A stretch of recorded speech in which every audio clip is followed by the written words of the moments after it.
Subal Chandra's son was called Sushil Chandra, but people always aren't true to their names, which is why perhaps Subal, whose name means the strong one, was actually quite weak, and Sushil, which means gentle and quiet, was just the opposite.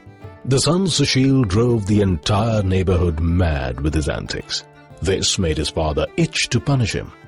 Unfortunately, the father suffered from rheumatism, while the son could run like a deer.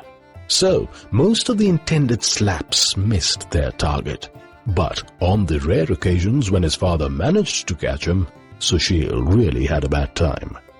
The day on which this story begins was a Saturday, and school would be over by 2 in the afternoon.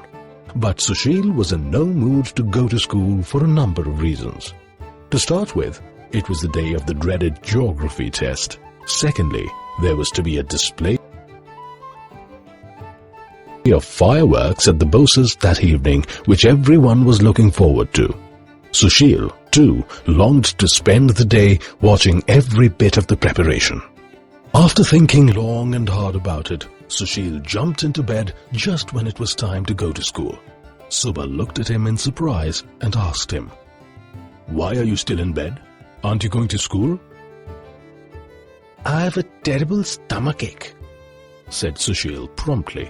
Subal saw through the trick at once and said to himself, "Very well, I know how to teach you a lesson." He turned to Sushil. "A stomachache, eh? You'd better stay in bed then. You are not to go anywhere. I had bought some lozenges for you, but you'd better not have them.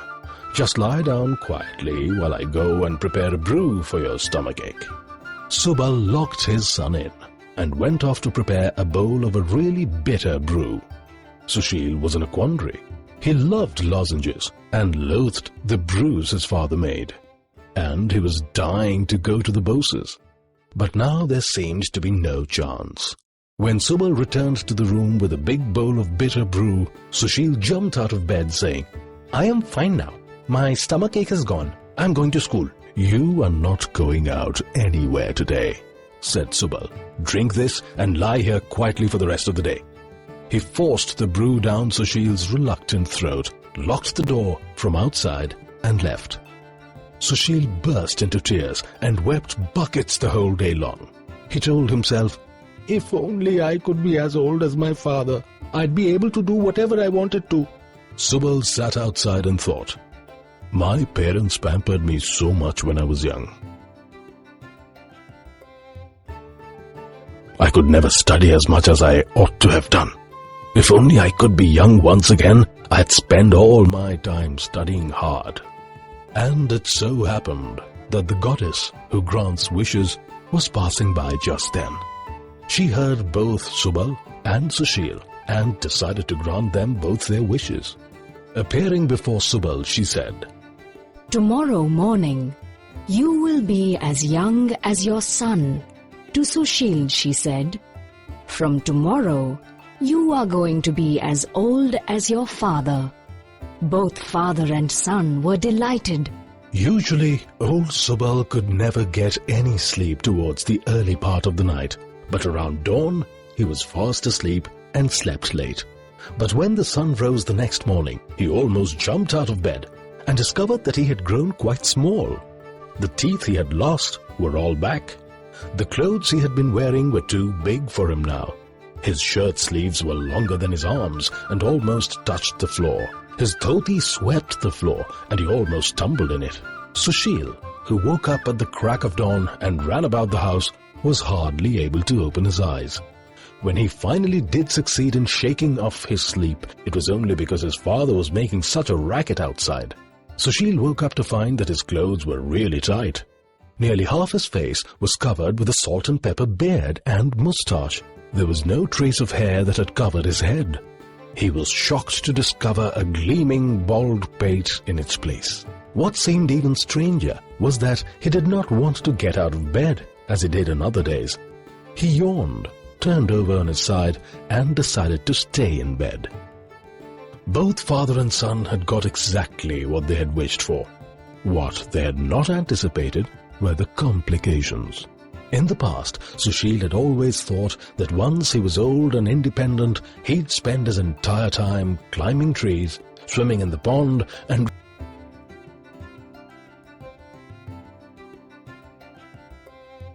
roaming wild with his friends all day long.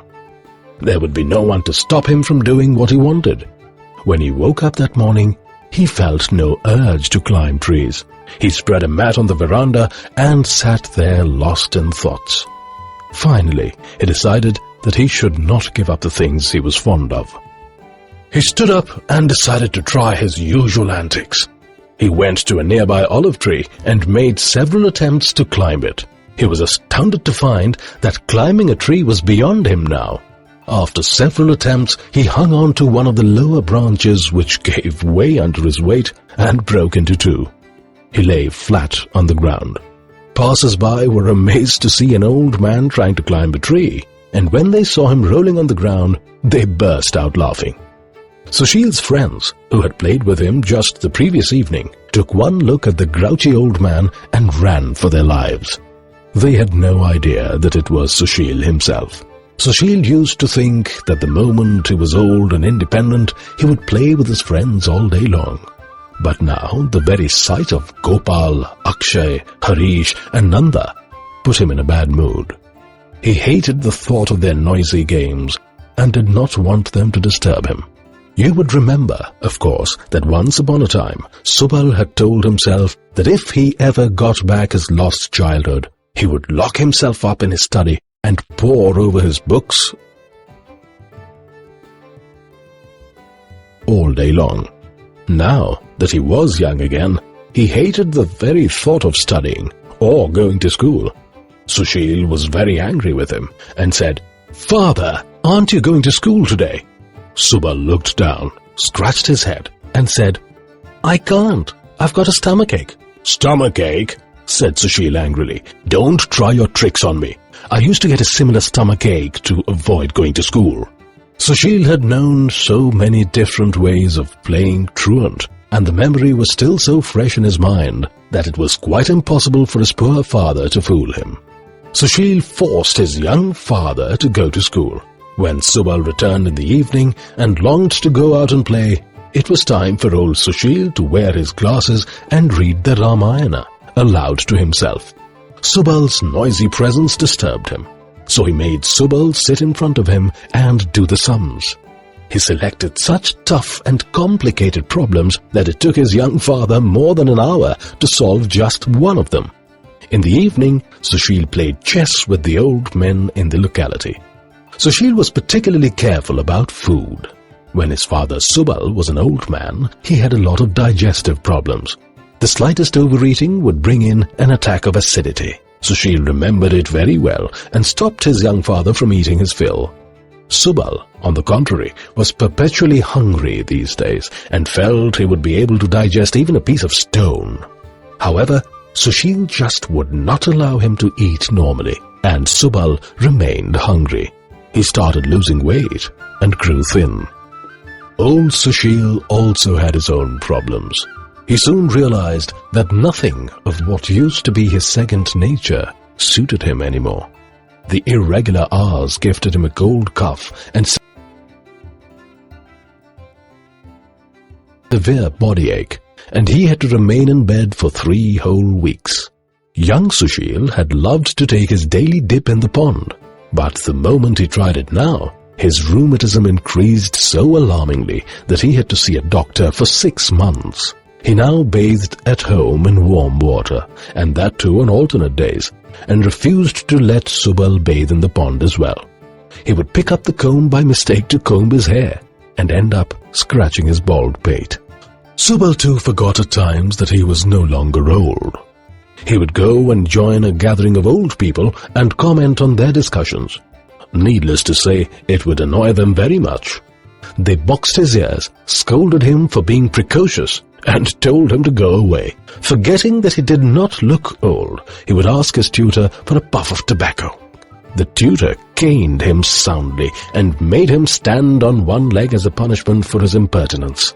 Sometimes Subal would go and smack Sushil, as before. The elderly Sushil would flare up and say, Is this the kind of manners they're teaching you in school these days? How dare you?